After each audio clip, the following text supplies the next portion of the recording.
Hi hello வணக்கம், welcome to Deepa Venkat explores.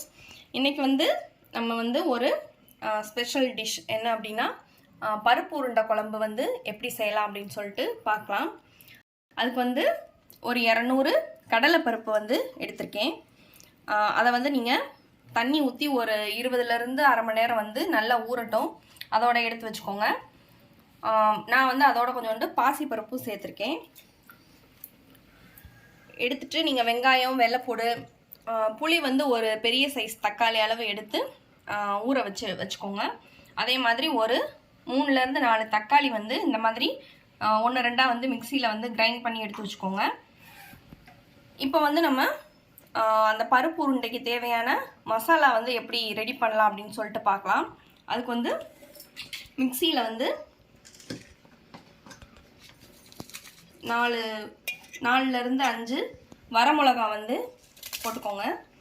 அது கூட ஒரு 2-3 தேங்காய் பல் இது மாதிரி நறுக்கி அதையும் இதோட சேர்த்துக்கோங்க. அதோட ஒரு ஸ்பூனுக்கு சோம்பு, ஒரு அரை ஸ்பூனுக்கு மிளகு, ஒரு ஸ்பூன் மஞ்சப்பொடி, இதெல்லாம் சேர்த்து இதை நம்ம 1-2 ஃபஸ்ட்டு கிரைண்ட் பண்ணிக்கலாம். அது கூட கொஞ்சோண்டு மல்லித்தலை போட்டுக்கலாம். இதோட ஒரு 2-3 வெள்ளைப்பூடு போட்டுட்டு ஒரு கை வெங்காயம் இதோட சேர்த்துக்கலாம். நம்ம வாஷ் பண்ணி வச்சுருக்க அந்த கடலைப்பருப்பை இதோட சேர்த்துக்கலாம். தண்ணி இல்லாமல் சேர்த்துக்கோங்க, கெட்டியாக இருக்கணும். நம்ம உருண்டை பிடிக்கிறதுக்கு தோதா. இதோட நம்ம உப்பு சேர்த்துக்கலாம். இது இன்னுமே கொஞ்சம் அடிக்கணும், இன்னும் பருப்பாக இருக்குது.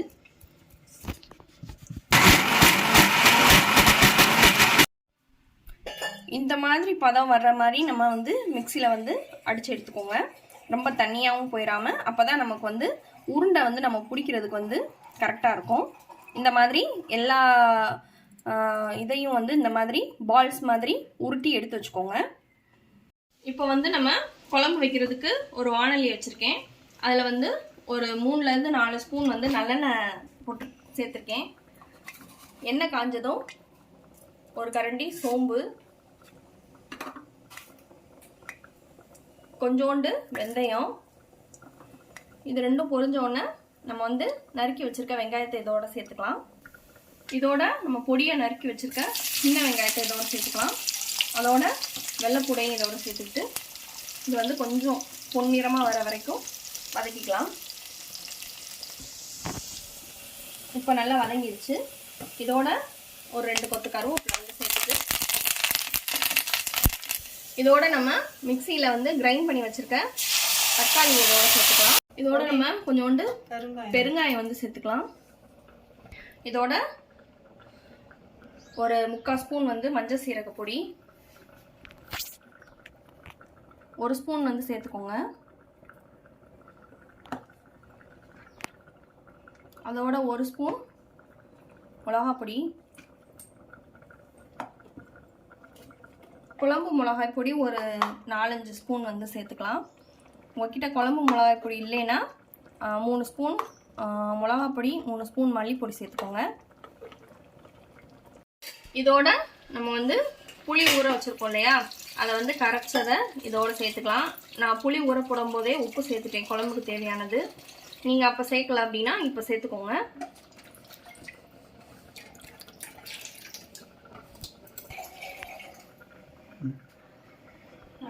அதோட நம்ம மிக்சியிலேருந்து எடுத்த கழுவுன அந்த தண்ணியில் இருக்கும் இந்த பருப்பெல்லாம் அதெல்லாமே கழுவி எல்லாத்தையுமே இதோட சேர்த்துக்கலாம். சேர்த்து இது கொதிக்கட்டும். கொதிச்சதுக்கப்புறமா நம்ம அந்த உருண்டையெல்லாம் பால்ஸ் எல்லாம் நம்ம சேர்த்துக்கலாம். இது ஒரு 10லேருந்து 15 நிமிஷம் அடுப்பில் இருக்கட்டும்.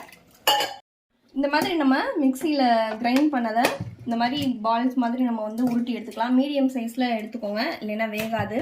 சப்போஸ் உங்களுக்கு இந்த உருண்டை தண்ணியாக போயிடுச்சு, அந்த மாவு கொஞ்சம் குழம்பலாயிடுச்சு, நமக்கு உருண்டை வரல அப்படின்னா நீங்கள் வீட்டில் இட்லி பொடி இருந்துச்சுன்னா அதோட சேர்த்துக்கலாம். சேர்த்துக்கிட்டிங்கன்னா டேஸ்ட்டாகவும் இருக்கும், நமக்கு வந்து அந்த உருண்டை பிடிக்கிறதுக்கும் வரும். இந்த மாதிரி எல்லாத்தையும் உருண்டை பிடிச்சி வச்சுக்கலாம் ரெடியாக.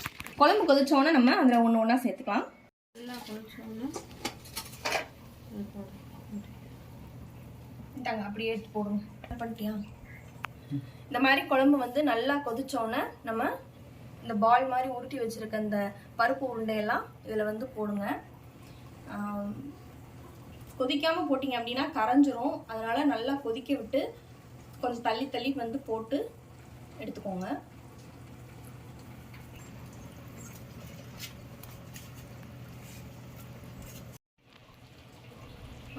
கொஞ்சம் வந்து குழம்பு கொதிக்க கொதிக்க போடுங்க. எல்லா உருண்டையும் மொத்தமாகவும் போட்டுறாதீங்க. ஒரு 10 உருண்டை போட்டுட்டு கொஞ்சம் நேரம் வெயிட் பண்ணிட்டு அதுக்கப்புறமா அடுத்த செட் ஆஃப் உருண்டை வந்து போடலாம். இப்போ வந்து நம்ம போட்டாச்சு. இன்னும் குறைய இருக்கிற எல்லா உருண்டையும் போட்டுடலாம். போட்டுட்டு ஒரு 10லேருந்து 12 நிமிஷம் வந்து இது வந்து இருக்கட்டும் அடுப்பில். நல்லா அடுப்பை வந்து ஏற்றி விட்டுக்கலாம்.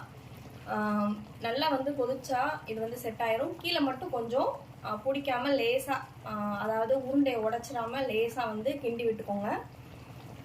ஒரு 10லேருந்து 12 நிமிஷம் வந்து இது இருக்கட்டும். மூடி போட்டு மூடிடலாம். இது வந்து நீங்கள் ஒரு 5 நிமிஷம் வந்து நம்ம 5 நிமிஷம் வந்து நீங்கள் வந்து ஹை ஃப்ளேமில் வச்சுட்டு அதுக்கப்புறம் வந்து இறக்கி வச்சுக்கோங்க. ஏன்னா உருண்டை வந்து உடஞ்சிரும், கீழேயும் பிடிக்க ஆரம்பிச்சிரும்.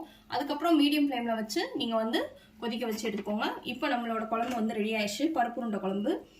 இதை வந்து உங்கள் வீட்டில் நீங்கள் ட்ரை பண்ணி பாருங்கள், எப்படி இருந்துச்சு அப்படின்னு சொல்லிட்டு என் கூட ஷேர் பண்ணிக்கோங்க. உங்களுக்கு இந்த வீடியோ பிடிச்சிருந்துச்சுன்னா லைக் கமெண்ட் பண்ணுங்கள், உங்கள் ஃப்ரெண்ட்ஸ்க்கும் ஷேர் பண்ணுங்கள். சேனலை மறக்காமல் சப்ஸ்கிரைப் பண்ணிவிடுங்க. தேங்க்ஸ் ஃபார் வாட்சிங். அடுத்து ஒரு அமேசிங்கான வீடியோவை உங்களை நான் சந்திக்கிறேன்.